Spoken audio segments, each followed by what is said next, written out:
성탄절은 우리가 예수님 믿고 그리고 구원받는 것 이것보다 더 잘 지내는 길은 없다 이렇게 생각이 들었습니다. 그래서 이 성탄절은 차가웠던 내 마음이 뜨거워지고 또 굳어졌던 내 마음이 부드러워지는 날입니다.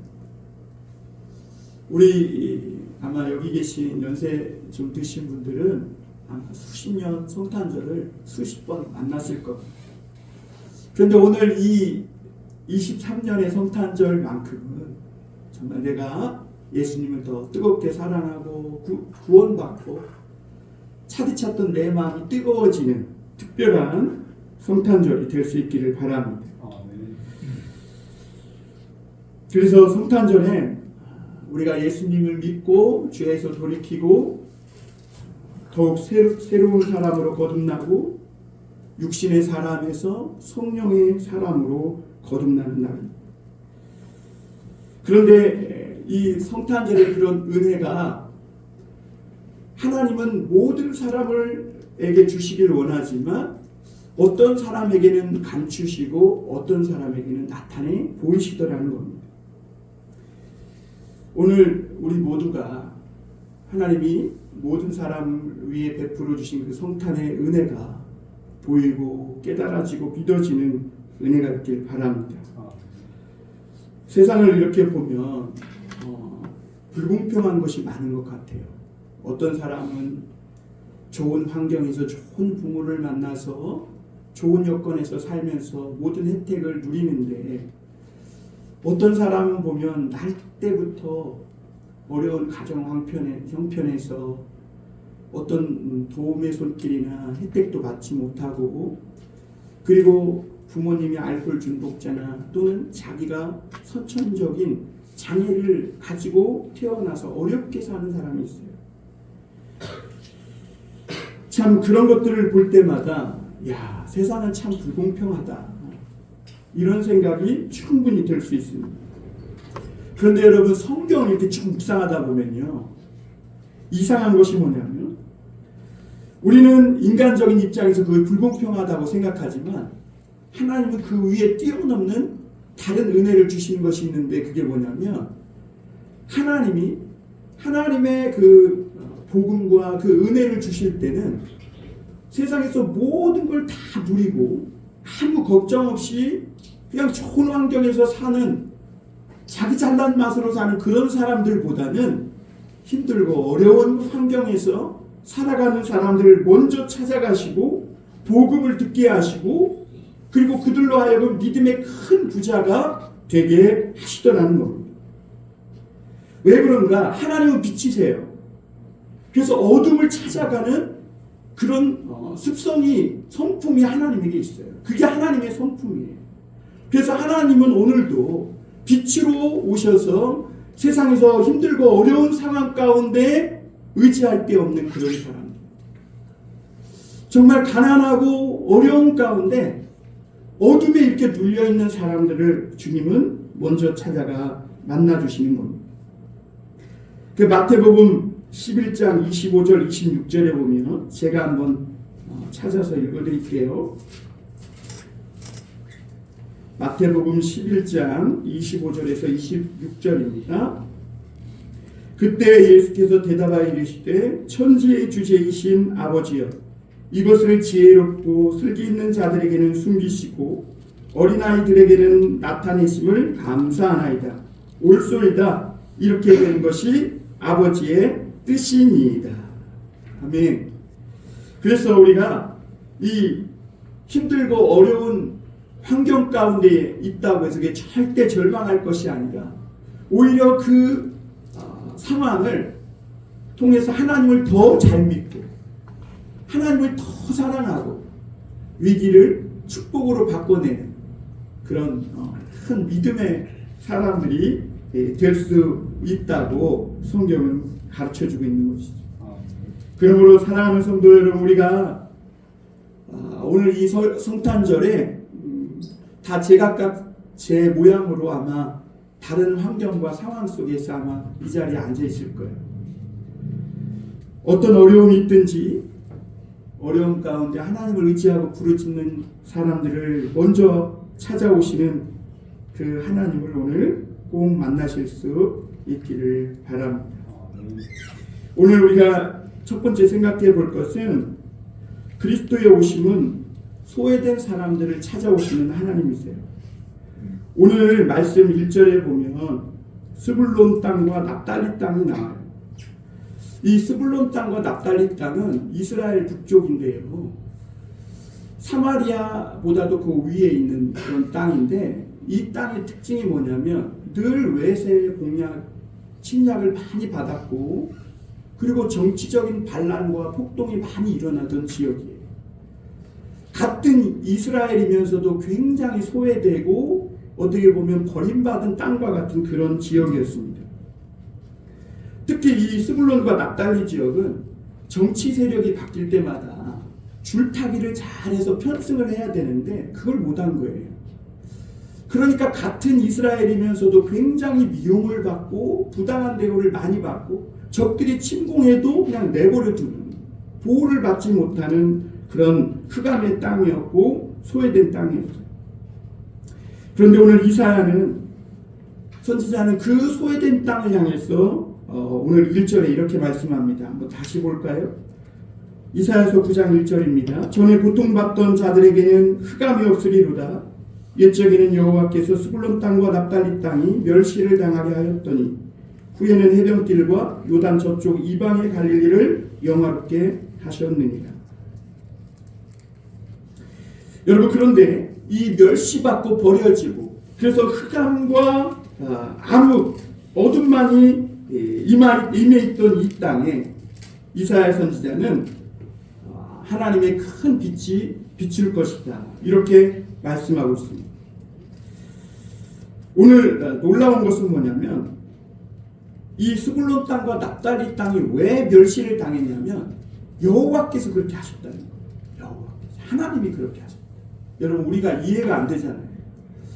왜 하나님이 이 스불론과 납달리에 사는 사람들이 정치적인 어떤 현실적인 눈치나 감각이 없어서 왜 이토록 멸시를 당하고 소외되고 어렵게 살게 하셨을까? 왜 이토록 멸시를 받는 사람들이 되게 하셨을까?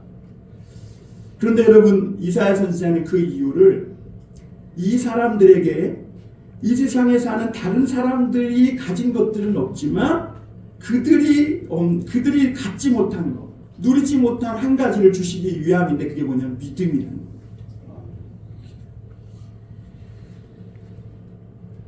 그리고 그것이 끝이 아니라 오늘 말씀해 보니까 그들이 정말 그렇게 하나님의 말씀을 듣고 흑암의 땅에 있지만 믿음을 가지게 되었을 때 하나님은 그들에게 어둠을 비추시고 멸시를 당하던 그들을 영화롭게 하시겠다.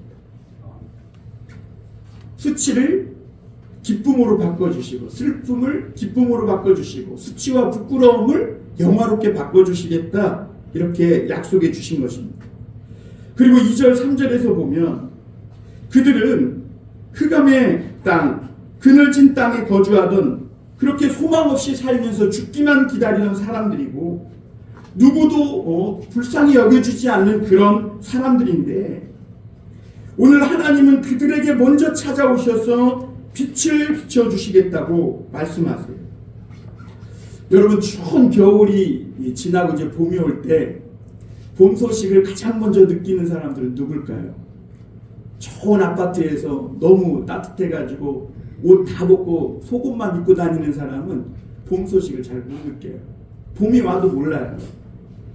그런데 움막 같은 데에서 한 데에서 지내면서 덜덜덜 떨고 있는 사람은 봄이 오면 대번에 느낍니다. 세상에 의지할 것 없는 사람들, 정말 세상에서 소외되고 버려진 것 같은 사람들이 그 하나님의 사랑을 먼저 느끼고 또 하나님의 이 은혜의 향연을 즐길 수 있는 그런 은혜를 입게 해주신다는 겁니다. 엘리사라는 그런 사람이 이스라엘에 살았는데요. 그때 아람이라는 큰 군대가 이스라엘을 쳐들어와가지고 포위를 했었어요. 우리나라도 여러 번 외세 침공을 받아서 위기를 겪고 오늘날에 이르렀지만 이스라엘이라는 나라도 그랬거든요. 근데 그때 아람 나라가 이스라엘을 포위해가지고 성 안에 이스라엘 사람들이 갇혀버리니까 점점 양식이 떨어집니다. 이제 어디까지 갔느냐? 자식을 삶아먹는 거예요. 오늘은 네 집 자식, 내일은 내 집 자식. 이 노탄에 빠진 이스라엘 보면서 왕이 야 이거 다 엘리사 때문이야. 그래갖고 엘리사의 목을 빌려고 하는데 엘리사가 이렇게 말하는 거예요. 지금 이 이스라엘 성의 양식 문제가 내일 이맘때쯤이면 해결된다는 거예요. 그래서 고운 가루 한 스아가 2세겔, 보리 2스아가 1세겔에 팔릴 것이다. 그래서 모든 먹는 문제가 해결될 것이다 그랬어요. 그런데 그때 그 한 이스라엘 관리 신하가 이런 말을 해요. 하늘의 문이 열려서 음식이 하늘에서 내린다 해도 그런 일이 불가능하다. 그런데 그때 이사야가 그 하나님의 말씀을 믿지 못하는 그 이스라엘의 신하에게 너가 보기는 볼 것이지만 먹지는 못하리라 그랬어요. 참 무서운 말이죠. 보기는 볼 것이지만 먹지는 못하리라. 그렇지 않아도 굶주려 죽겠는데 하나님이 양식을 주시고 구원해 주신다는 그것을 넌 볼 것이지만 먹지는 못하리라. 참 무서운 말이죠. 그래 여러분 하나님이 역사하셔서 막 병구 소리를 내셨어요. 그랬더니 그 아람 나라 군대가 깜짝 놀래가지고 뭐 무기며 양식이며 다 버리고 도망갔습니다. 그리고 이 성 밖에 지금 음식과 양식과 이런 보물들이 막 산더미처럼 쌓여 있는데 그것을 가장 먼저 안 사람들이 누구냐? 이스라엘 성 안에 문둥병 환자. 정말 소외되고 버림받은 이런 사람들. 왜 그러냐면 그들은 야 우리는 어차피 죽을 거니까 가서 구걸이나 해보자. 그래서 죽으면 죽고 살면 사는 거야. 그래가지고 성문을 열고 나간 거예요. 그런데 아니나 다를까 그 아람 군대는 다 어디 가고 양식과 그냥 보물들이 산더미같이 쌓여 있는 거예요. 그러니까 이 한센병 환자들이 야 이거는 우리만 먹다가는 야 하나님께 저주를 받는다. 지금 저 성 안에서 양식이 없어서 저렇게 죽어가는데 이거 우리만 알고 우리만 먹다가는 하늘에서 벌 받을 거다. 그래서 그들은 빨리 성으로 돌아가가지고 아람 군대는 다 어디 가고 없고 양식이 저 성 밖에 널려 있다고 막 전해요. 그런데 이스라엘 사람들이 이걸 아무도 안 믿습니다. 아무도 안 믿어요. 그런데 이제 더 이상 견딜 수가 없잖아요. 굶주려 다 죽게 생겼으니까. 그래서 사람을 보내서 조사하게 합니다.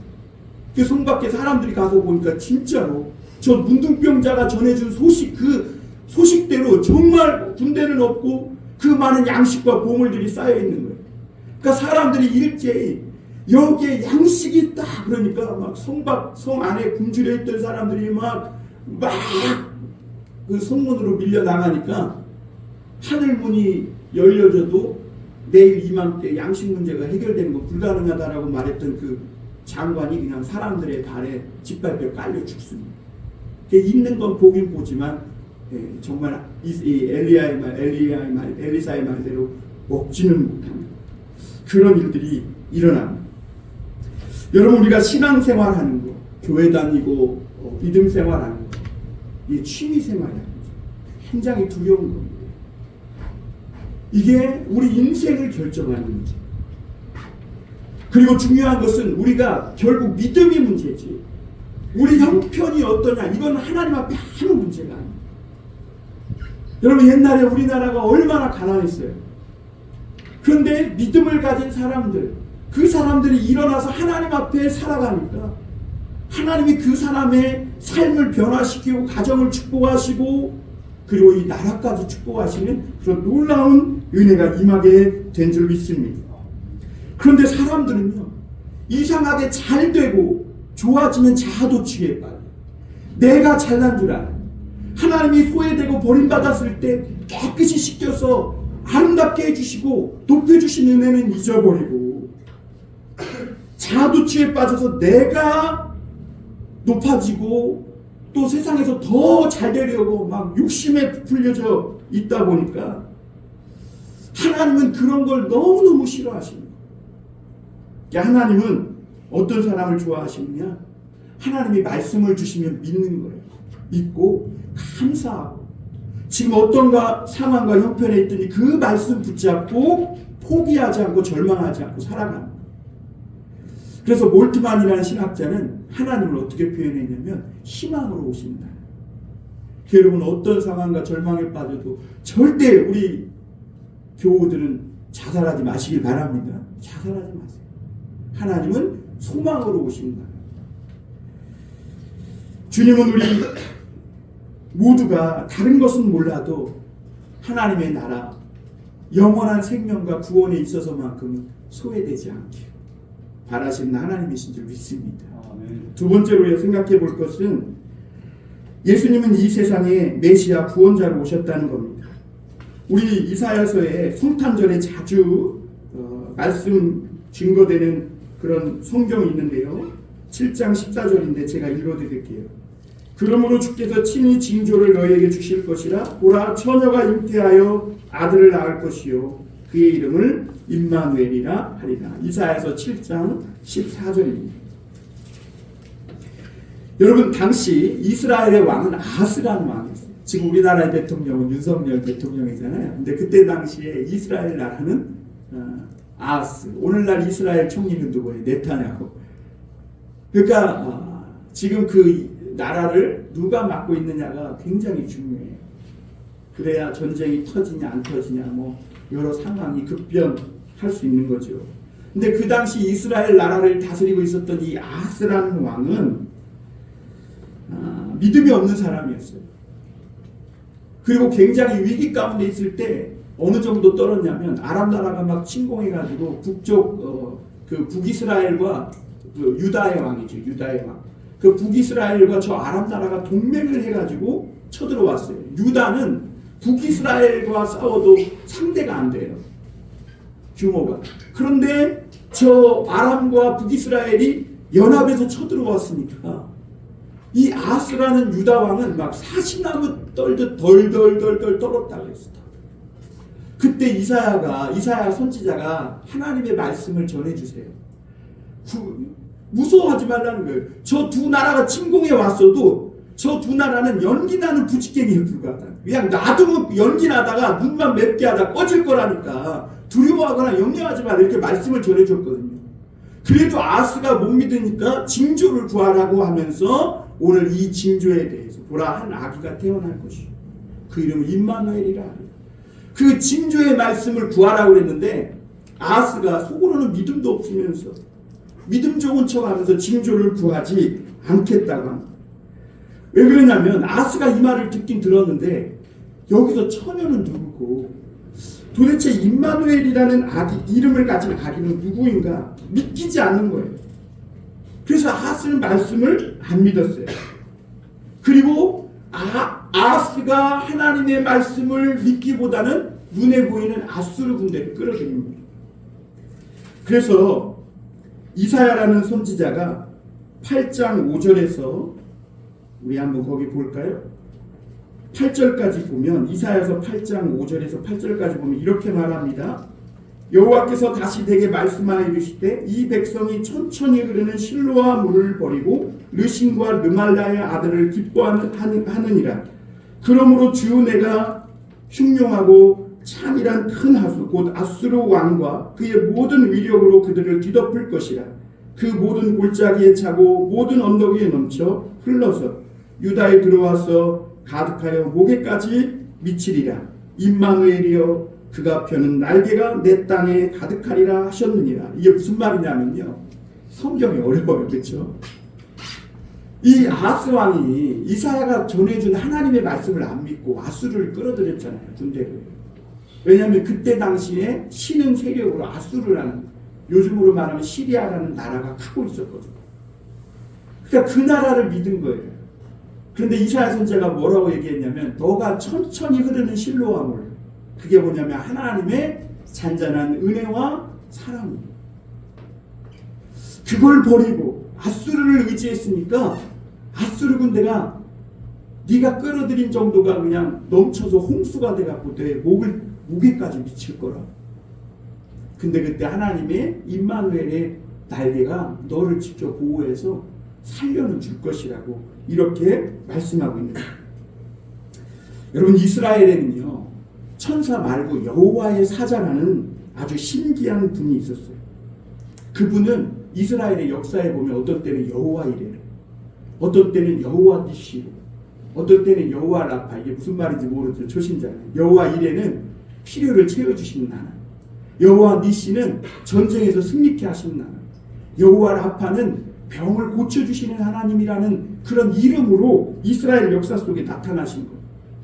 그래서 모세가 이스라엘 백성들이 가나안 땅에 들어갈 때 당부했던 말이, 하나님이 너희와 함께 하시니까 세초부터 세미까지 힘들고 어려운 일이 있으면 하나님을 부르라는 거예요. 그러면 하나님이 구름을 타고 너희에게 오셔서 필요도 채워주시고 병도 고쳐주시고 너희의 모든 것을 인도해 주실 것이다, 이렇게 말씀하셨어요. 그리고 그 말씀대로 하나님은요, 여호와의 사자를 보내서 이스라엘 백성들을 애굽에서 건져주셨고요, 광야를 지날 때도, 그 크고 두려운 광야를 지날 때도 여호와의 사자가 앞서서 인도해 주셨어요. 그리고 가나안 땅을 정복할 때도 여호와의 사자가 인도해 주셨어요. 그런데 이 여호와의 사자가 우리의 가난, 질병 다 지켜주고 고쳐주고 필요도 채워주고 하지만 한 가지 할 수 없는 부분이 있는데, 그게 뭐냐면 인간의, 우리의 내면에 있는 이 죄와 불신의 문제. 이거는 여호와의 사자도 어떻게 도와줄 수가 없었어요. 그래서 사람들이 작정하고 막 하나님을 불신하고 작정하고 죄 지을 때는 여호와의 사자가 막을 방법이 없는 거예요. 그러니까 하나님이 고민이 깊어지시는 거예요. 저들이 악한 마음을 품고 악심을 품고 작정하고 하나님을 불신하니까 구원할 길이 없는 거죠. 하나님이 또 다른 놀라운 계획을 가지셨는데, 그게 뭐냐면 여호와의 사자가 인간의 몸을 입고 인간의 죄를 사하기 위해서 아기로 태어납니다. 그래서 이 세상에 여호와의 사자가 낮아져서 인간의 몸을 입고 와서 인간의 죄를 대신 사해 주시는 그런 은혜를 주시겠다고, 그래서 메시아가 인간으로 태어날 것이라고 예언을 한 거예요. 오늘 다시 말씀으로 돌아가서 9장 4절에 보면 이런 말씀이 있어요. 이는 그들이 무겁게 맨 멍에와 그들의 어깨의 채찍과 그 압제자의 막대기를 주께서 꺾으시되 미디안의 날과 같이 하셨습니다. 여러분, 오늘날 왜 많은 사람들이 무거운 멍에를 메고 채찍에 맞으며 압제를 당하며 사는가? 이스라엘 사람들은 하나님을 믿는 사람인데도 왜 압제를 당하는가? 그들 안에 믿음이 없고 불신함 때문에, 하나님을 안 믿기 때문에. 중요한 것은 이 불신함, 이 믿음이 없는 것이 치료되기만 하면 하나님의 능력이 나타나는데, 어느 정도 나타나느냐? 미디안의 날과 같이. 미디안의 날이 뭐냐면 사사기에 보면 기드온이 300용사를 가지고 미디안의 10만 명을 군사를 물리칠 때 나타나는 그 능력이었어요. 그런 능력이 나타난다는 거예요. 우리가 믿지 않는 이 불신과 죄의 이런 욕망이 끊어지고 하나님을 믿는 이 믿음만 갖기만 하면 이런 능력이 나타난다는 거예요. 그런데 사람들이 안 믿기 때문에, 자기 욕심과 죄의 본능대로 살기 때문에 인생의 무거운 멍에를 메고 죄의 채찍에 맞고 죄의 종노릇하며 산다는 것입니다. 그래서 여러분 5절에 보면 어제와 싸우는 군인들의 심과 피 묻은 겉옷이 불에 솥같이 살라지리니, 여러분 전쟁통에는요 군복 입은 사람이 최고예요. 그렇죠? 그것도 어떤 사람이 영웅이 되느냐? 군복에 피를 많이 묻힌 사람, 그래서 막 적을 많이 죽인 그런 흔적이 있는 사람이 영웅이에요. 그런데 평화의 시대가 오면 이 군복이 필요 없어집니다. 불살라지는 거예요. 사람들이 언제 이 군복을 벗어버리고 피 묻은 그 군복을 부끄러워 불에 태워버리는가? 죄의 문제가 해결돼요. 왜 오늘날 사람들이 군복을 좋아하는 줄 아세요? 죄의 문제가 해결되지 않아서 서로 죽여야 내가 산다고 생각하기 때문에. 그래서 다른 사람을 더 밟고 올라가면 올라갈수록 자기들이 성공했다고 잘못 생각하고 있는 거죠. 그리고 이 죄의 문제를 해결하기 위해서 하나님은 여호와의 사자가 어린 아기로 태어날 것이라 하셨고 그분은 평강의 왕으로 오실 것이다. 여러분 지금 이스라엘은요 물론 신약을 안 믿어요. 예수님을 믿지 않아요. 그리고 구약만 성경으로 받아들여요. 평화의 왕이 오셨는데 그 평화의 왕을 받아들이지 않으니까 어떻게 돼요? 다시 총칼을 들고. 오늘 6절에 보면 이사야는 그래서 이 인간의 죄의 문제를 해결하기 위해서 한 아기가 태어날 것이라고 하셨는데 6절 한번 다시 우리 같이 읽어볼까요? 시작. 이는 한 아기가 우리에게 낳고 한 아들을 우리에게 주신 바 되었는데 그의 어깨에는 정사를 메었고 그의 이름은 기묘자라 모사라 전능하신 하나님이라 영존하시는 아버지라 평강의 왕이라 할 것입니다. 여러분 여기서 여호와의 사자로 불리던 그분이 사람의 옷을 입고 태어난다 그랬어요. 여러분 완전한 인간이 되려면 어떻게 해야 될까요? 첫째는 여자에게서 태어나야 합니다. 그리고 아기로 태어나야지 태어나자마자 어른이 되면 그건 사람이 아니라 괴물이죠. 하나님께서 놀라우신 것은 우리 인간의 불신과 죄를 치유하고 하나님의 축복을 받기 위해서 그런 받는 존재가 되게 하기 위해서 하나님이신 그분이 인간으로 아기로 오시겠다고 예언하는 거예요. 여기서 한 아들을 우리에게 주셨다는 의미는 우리가 죄로 인하여서 팔려버리고 죽을 수밖에 없는 우리 몸값을 대신해서 주신 바 되었다는 거예요. 그래서 로마서 4장 25절에 보면요. 제가 읽어드리겠습니다. 한번 잘 들어보시길 바랍니다. 우리가 로마서 필사하고 있는데 로마서 4장 25절에 보면 이런 말씀이 있어요. 예수는 우리가 범죄한 것 때문에 내줌이 되고 또한 우리를 의롭다 하시기 위하여 살아나셨느니라. 예수님은 우리의 죄를 죄값으로 내준 바 되었다는 것이죠. 그리고 오늘 여기 말씀에 보면 어깨에 정사를 메었다는 것이죠. 온 세상을 다스리는 권세를 말하는데 이게 무슨 말이냐면 이 세상의 모든 사람의 운명이 예수님의 어깨에 달려있다. 예수님이 만약에 십자가에서 죽음을 피하면 한 사람도 구원받지 못하는 거예요. 그러나 예수님은 우리를 사랑하셔서 친히 십자가에서 자신이 죽기를 원하셨고 죽으셨어요. 그리고 오늘 여기 여호와의 사자의 또 다른 이름이 나오는데 예수님의 또 다른 이름이 나오는데 기묘자라고 했어요. 여기서 기묘자는요 원더풀이라는 뜻이에요. 원더풀. 원더풀이 여러분 뭐죠? 놀랍다는 거예요. 놀랍다. 그러니까 여러분 우리 예수님은요 출생을 이해할 수 없어요. 어떻게 하나님이 여자의 몸에 태어나요? 어떻게 하나님이 인간과 똑같으시고 아이들처럼 막 젖을 먹고 자랄 수가 있냐고 하나님이. 이해할 수 없는 거예요. 믿어지지 않는 거죠.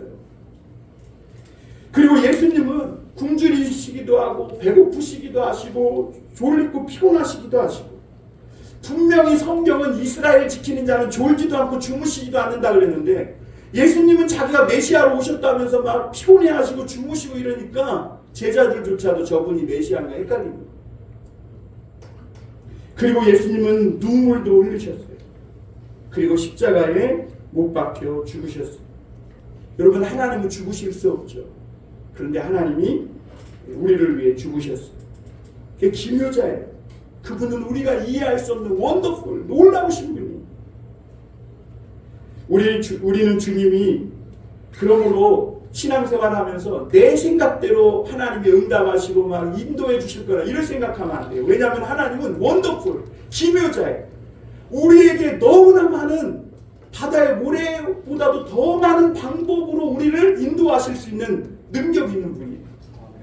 그래서 항상 마음의 문을 열어놓고 있어요. 하나님이 어떻게 인도할지 몰라요. 왜? 기묘자야. 원더풀이에요. 그래서 하나님이 나중에 인도해 주신 걸 딱 보면 오 원더풀. 그럴 그리고 오늘 말씀을 보면 모사라고 해요. 모사라는 건 카운셀러 상담자를 말합니다. 오늘날 상담의 원칙은 내담자가 스스로 답을 찾고 해결하도록 돕는 거죠. 그러니까 오늘날 상담자는 입만 잘 떠들면 돼요. 그게 한계죠. 그런데 오늘 하나님의 여호와의 사자는 그렇지 않다는 거예요. 우리에게 상담자로 오셔서 우리가 어려울 때마다 우리 속에 들어오셔서 내 인생을 설계하시고 주장하시고 나를 훈련하시고 내 입과 손과 발을 주장하셔서 나에게 들어오셔서 나로 하여금 대신 하나님을 말씀을 따라 살 수 있도록 살아주시는 거예요. 그래서 여러분 예수님 믿는 사람들에게는 성령이 임하시고 성령의 열매를 맺게 하세요. 할렐루야. 그래서 인생의 문제가 해결되는 거예요. 주님은 또한 우리에게 성령을 주셔서 못 보던 것을 보게 하시고 이해하지 못하던 것을 이해하게 하십니다. 여러분 세상에서 제일 어려운 게 뭘까요? 미분적분일까요? 아니에요. 성경 말씀입니다. 성경 이해하기가 어렵습니다. 그런데 우리에게 성령이 오시면 성경이 이해가 돼요. 그리고 믿어집니다. 세상에서 제일 어려운 싸움이 뭘까요? 보이지 않는 마귀와 싸우는 것이고 나와 싸우는 거예요. 왜냐하면 마귀는 보이지 않고 내 자신과 싸우는 것은 내가 좋아하는 거기 때문에 잘 안 싸워져. 내가 좋아해. 내가 좋아하는 것을 내가 좋아해. 그러니까 싸우려고 안 해요. 나쁜 줄 알면서도. 그런데 성령께서 오시면 보이지 않는 마귀와 싸워 이기게 하시고 내가 좋아하던 육신의 죄의 본능이 굴복되게 하시고 할렐루야. 그게 승리하게 하셨어요. 그리고 오늘 말씀에 보면 이 예수님은 전능하신 하나님이라고 했어요. 그분은 하나님이시고 못하실 것이 없다는 거예요. 우리의 모든 필요와 쓸 것을 채워주신다는 거예요. 그런데 이 성탄절에 산타 양말을 그렇게 구해도 왜 양말 한 짝을 안 주시냐고. 그렇죠? 산타 양말 뭐 좀 없냐는 거죠. 예수님이 산타클로스 분장을 하고 좀 우리 가정에 오셔서 뭐 걸어놓은 양말이 뭔가 좀 듬뿍 좀 주셔야 될 거 아니에요. 그런데 주님은 왜 그렇게 안 하시냐? 더 큰 것을 구하라. 주님, 우리에게 큰 믿음 주세요. 그리고 내가 죄 짓지 않고 살아갈 수 있도록 내 삶을 아름다운 삶으로 인도해 주세요. 이런 기도를 하라는 거예요. 할렐루야. 크리스마스가 돼가지고 어떤 집사님이 교회를 빠지고 동창들을 만나가지고 춤을 추러 갔대요. 그러면서 양심에 꺼리낌이 있으니까 주여 죄 짓지 않게 하소서. 그랬더니 그 기도가 얼마나 빨리 응답되는지 전신마비가 와가지고 병원에 입원했다. 하나님이 진짜예요. 그래갖고 간증했다고. 그런 기도를 하시라. 그러면 바로 응답돼. 우리 조승근 성도님 담배 끊게 바로 응답돼. 바로. 할렐루야. 응? 우리 정혜원 성도님, 우리 교회 정혜원이셔요. 술 끊게 끊어질 줄 믿습니다. 그런 거 하나님 바로 응답해 주신다니까. 바로 7절에 보면 세상의 역사가 사실은 100년을 채 지나기 어려운데 하나님은 그 예수님이 어깨에 정사와 평강의 도함이 무궁하다 그랬어요. 그러니까 예수님의 통치가 평강이 무궁하다는 거예요. 우리나라가 70년이 넘도록 평화가 지속될 줄을 몰랐다고 그랬는데 그럼에도 오늘날 이렇게 70년이 넘도록 평강이 임한 것은 세계적으로 유례없는 일이랍니다. 그런데 그 은혜가 하나님의 지켜주시고 보호해주시고 다스림 때문이라고 저는 믿습니다. 만왕의 왕이신 예수님의 통치는 말씀으로 물붓듯 부어주시는 그런 하나님의 통치세요. 그래서 여러분 우리가 자꾸 죄를 짓고 우상을 섬기고 그러면 마귀에게 속아요. 저는 요즘 참 안타까운 게 여기 교회 주변에 막 점집이 2군데나 생겼어요. 그래서 저 여기 메가커피 안 가. 저 위에 점집 차려가. 그리고 저 옆에 동일 아파트에다가 점집을 차렸어요. 빌라에다가. 여러분 시대가 불투명해지니까 이런 미신이 판을 친 거예요. 왜? 내일이 불투명합니다. 그런데 여러분 미래가 불투명하면 어떻게 해야 돼요? 모든 걸 아시면 하나님 앞에 기도하러 나오셔야죠. 그리고 하나님께 맡기셔야 돼요. 하나님은 우리의 과거, 현재, 미래를 다 알고 계세요. 그래서 하나님은 우리가 하나님 앞에 나오면 말씀을 주세요. 오늘처럼 이렇게 말씀을 주시고 왜 말씀을 주시면요 마귀가 꼼짝 못할 뿐만 아니라 우리를 속이질 못해요. 그래서 여러분 점집 무속 신앙인 이런 사람들이 제일 싫어하는 사람이 그리스도인들이에요. 왜냐하면 그리스도인들은 미신이 안 통합니다. 뭐 어디에다 못 박으면 뭐가 어쨌든 손이 없다 이런 게 안 통해요. 우리는 하나님께 예배 드리는 날 외에는 다 할 수 있어. 왜냐하면 하나님께 예배 드리는 것이 가장 우선순위니까, 하나님을 경외하는 것이 우선순위니까, 그거 외에 어떤 날이든 뭐든 하나님이 지켜주시고 보호해 주실 걸 아니까 저주고 뭐 이런 게 두렵지 않아요. 못 박아도 되고 뭐 손이 없다고 하는 날 이사해도 돼. 왜? 하나님의 손이 다 이사해줘. 하나님은 오늘날도 말씀으로 우리를 통치해 주세요. 예수 그리스도는 말씀이 육신이 되어 오신 하나님이세요. 오늘날 많은 이 성도님들이나 교회가 부흥의 불이 꺼져간다고 염려합니다. 저도 염려스러웠습니다. 그런데 가만히 생각해보면 이 모든 것의 문제가 주님의 문제가 아니라, 주님이 손이 짧아 또 귀가 둔하여 못 듣는 문제가 아니라 우리가 문제라는 거예요. 우리가, 하나님은요 공평과 정의로 다스린다고 했어요. 그러니까 우리가 이 하나님의 말씀을 붙잡지 않고 자꾸 딴 걸 붙잡으니까 부흥의 불이 꺼지는 거예요. 여러분, 말씀이 정의고 공평인 줄 믿으시길 바랍니다. 여러분, 말씀 아니고 성도들이 자꾸 막 이상한 점집 가고 기도도 안 하고 자꾸 세상의 재물 쫓아가고, 당연히 부흥의 불이 꺼지는 것이 정의고 공평이죠. 그렇지 않겠어요? 그리스도인들이 세상 사람처럼 똑같이 막 성공하고 세상에서 재물 탐내고 욕심을 가지고 거짓말하며 살고 이렇게 사니까 당연히 부흥의 불이 꺼지죠. 이게 하나님의 공평이죠. 목사가 교회가 커지니까 막 교회 건물 크게 짓고 밖으로 나돌고 성경을 안 보고 맨 외부 행사만 뛰면 성도들은 또 분별을 못해도 좋아한다 그래요. 우리 목사님 대단해졌다, 유명해졌다. 근데 그게요, 자기들 영혼이 죽는 거예요. 목사는 성경을 파고 거기에서 하나님의 말씀을 캐내어서 성도들에게 좋은 꼴을 먹여야 사는 거예요.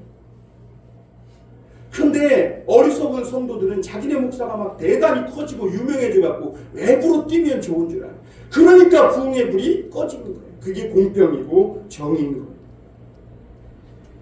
그런데 오늘 마지막으로 감사한 것은 우리 7절 그 끝부분에 이렇게 나와 있죠. 만군의 여호와의 열심히 일을 이루십니다. 주께서 가난하고 병들고 힘이 없는 이런 사람들, 세상에서 자랑할 것이 없는 이런 사람들, 그런 사람들에게 그럼에도 불구하고 찾아오셔서 하나님을 믿게 하시고 막 뜨겁게 기도하게 하시고, 그래서 그런 사람들을 통해 하나님은 오늘 하나님의 뜻을 이루신다는 거예요. 이게 하나님의 열심. 오늘날 자랑할 것 있고 자기는 다 됐다 그러고 우리 교회는 역사가 있고 뭐 전통이 있고 크고 이런 것 가지고 하는 그런 교회는 부흥의 불이 꺼지고 약해질 수밖에 없지만, 그럼에도 하나님의 열심이 있는데, 그게 뭐냐면 지금도 힘들고 어려운 상황 속에서 정말 하나님의 손길을 그거 하나만 바라보며 그렇게 기도하고 엎드려서 하나님을 찾는 그런 사람들을 통해 하나님은 이 땅에 하나님의 뜻을 펼쳐가신다. 그게 하나님의 열심. 사랑하는 성도 여러분, 하나님의 그 열심에, 그 질투하시는 그 사랑이 소외되지 않아요. 그런 성탄절 되실 수 있길 바랍니다. 그래서 우리가 말씀의 부자, 믿음의 큰 부자가 되어서 이 세상에 나아가 하나님의 손과 발이 되는 모든 우리 봉담 선한복자교회 교우들이 될 수 있기를 주님의 이름으로 축원합니다. 기도하겠습니다.